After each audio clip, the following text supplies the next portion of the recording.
The Last Jedi is a great film. Okay, I know this will sound weird, but I have to agree. Hi everyone, I hope y'all are doing fine. Now, today's video is special. Why is that? Well, because I've been wanting to do this concept for a while now. Because I feel like my channel should be more interactive with y'all and should explore more the concept of having hot takes. Because if you know me, well, you probably know that I have many hot takes and that I live for it. And so I want us to normalize having different opinions and not comply with the general consensus about a show or a movie. And in this first episode, I will react to some Star Wars hot takes that I found on the Star Wars subreddit. Since I have a very small audience, I wanted to put out this first episode to see how well it does. And so you can start interacting with this series of videos as soon as I release this one. And so if you want more content like this, please consider subscribing to my channel. And if you want to participate in the next episode, all you have to do is either respond to my pinned comment under this video or comment under my most recent community post about your hot takes. Now, enough that being said, let's start this video with our first hot take of the day.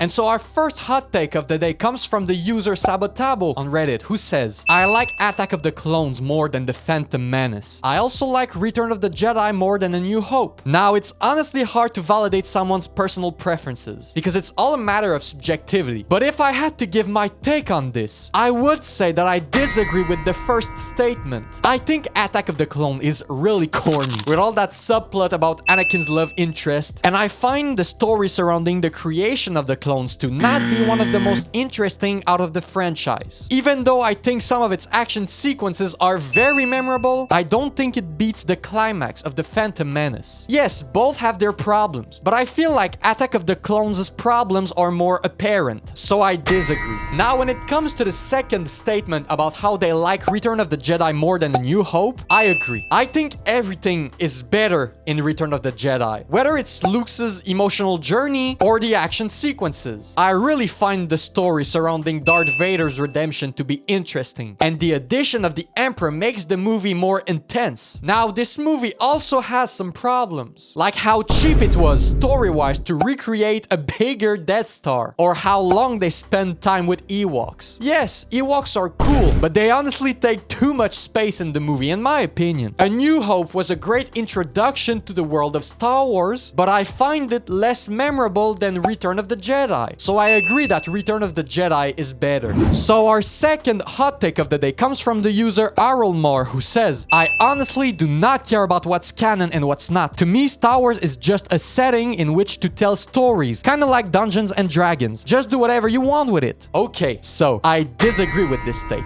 I think it's important to set a structure and a context in a world like Star Wars, because a lot of the people in the fandom, including myself, watch every single Star Wars project. And just like in the Marvel Cinematic Universe, they all connect through the main events of the franchise and through the established world. Star Wars is pretty much a cinematic universe at this point, which develops through multiple mediums. If you want to create canon stories in this universe, I think it's important to respect what's possible in this universe and what previous projects brought to the main storyline. Some writers will push the boundaries of what's possible in this universe, and you know what? It's not such a bad thing to do, because if they created exactly the same story every time but in different environments, Star Wars would become boring very fast. The problem that I have with that is that some writers do not respect what's been established before and just rewrite what's canon, and that's where it crosses the line with me. I'm all for creating brand new stories that doesn't necessarily align with the main events of the Star Wars universe, as long as it respects the boundaries that the previous Star Wars projects set. If you are not ready to respect that, then do like Star Wars Visions is doing, you know? Create your own stories that are not considered canon. And so, that is why I disagree with this take.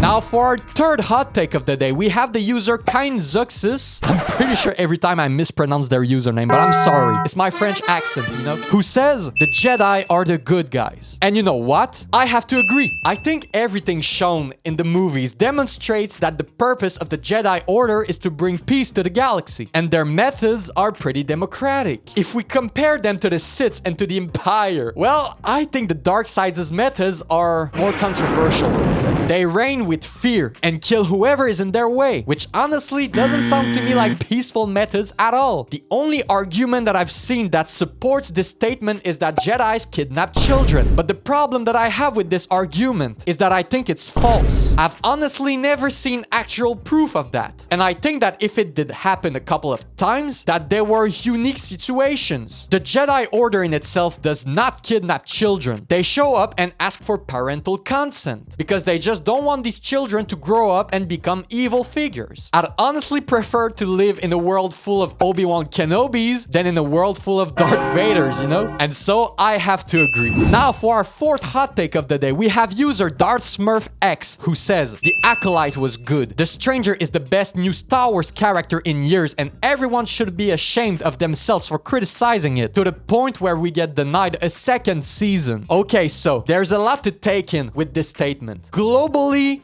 I disagree. I personally did not enjoy this show for many reasons. I think its story was stretched too much, and its overall characters are not very likable. Even the Stranger. I think the only character that I quite liked was Saul, but apart from him, I found them not very interesting. The story itself had a lot of potential, even if it defies what's been established before in the Star Wars universe during that period of time. I think part of the reason why people did not like this show at first was because of that. And looking back at it nowadays, I think fans overreacted. Leslie Headland did not deserve to be bullied like that. And honestly, I think the idea of the show was great at first. I was honestly hyped for this show until they released the first trailer, but that's a subject for another day. I think this show could actually have been great, but I think that I had too many high hopes for it, so it ended up disappointing me. The show was too repetitive, and it defies many established concepts in the world of Star Wars, which goes with what I've said earlier about the structure within the universe. Does it deserve a second season though? No,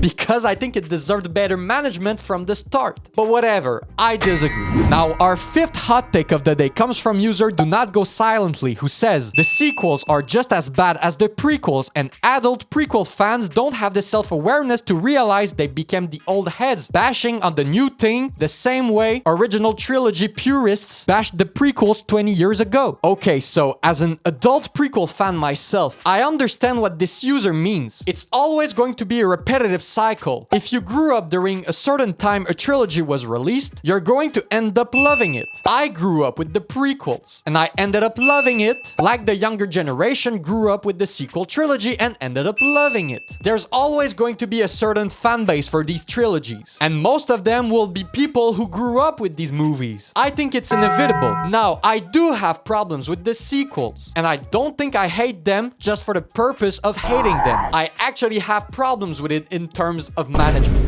Yep, here we go again. Why is it always about management when we're complaining about Star Wars? I like episode 7. I think it set a great future for a trilogy. But by switching directors, the vision changed and it ended up becoming a mess of a trilogy. That's my problem with the sequels. A problem that I don't think George Lucas had when writing and directing the prequel trilogy. Yeah, I can see why old heads dislike the new Star Wars stuff, including the prequels, because it's not like it was when they grew up. But Star Wars has to evolve. That's what will keep the franchise alive. And I think if Disney wants this franchise to succeed, which I'm not even sure is their goal with this franchise, honestly, I think they need to have a solid plan, which they clearly didn't have when making the sequels. And so, I understand what this user is trying to say, but I have to disagree a bit. Now, here's our sixth hot take of the day. User Agent Tom says, "The Last Jedi is a great film." Okay, I know this will sound weird, but I have to agree. Yeah, I know that doesn't align with what I've said previously, but hear me out.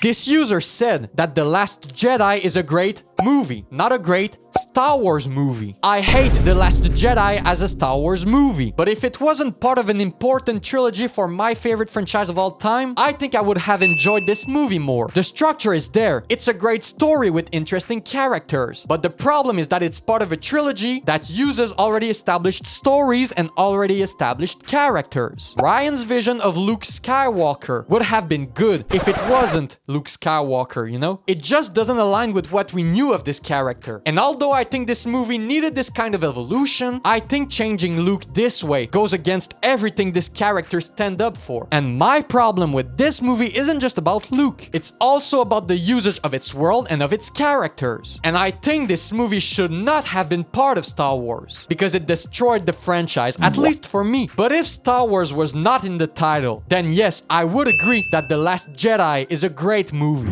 And for our last hot take of the day, we have a deleted user who says, Rey is my favorite Star Wars trilogy protagonist. Again, it's a matter of preferences here, but I have to disagree. Rey started off as a great character, not gonna lie. She discovered the Force and the galaxy almost by herself. And you know what? It was a great setup for a potentially great character. But where did it all go wrong for me? Well, it was during her first battle with Kylo Ren, who has been trained for years and who has a great understanding of the Force. But he gets beaten by a newbie who has never touched a lightsaber before. I think Rey has been given too much plot armor and was overly strong. If you compare that to Luke and Anakin, both had to have a training of some sort. I think it's interesting to watch a character grow and evolve, but Rey did not evolve. The plot did it for her, and that's why I have to disagree. And so, what did you guys think of these hot takes? With which one did you agree? I want to hear what you guys have to say in the comment section. For the next episode, I will ask you guys what are your biggest Star Wars hot takes. So if you want to share with me your biggest hot takes surrounding this franchise, please respond to my pinned comment. And if you want to support this small channel of mine, please consider subscribing to it. If you enjoyed or hated this video, make sure to leave a like or a dislike. I send you guys all my love and hope to see you in the next one. See y'all!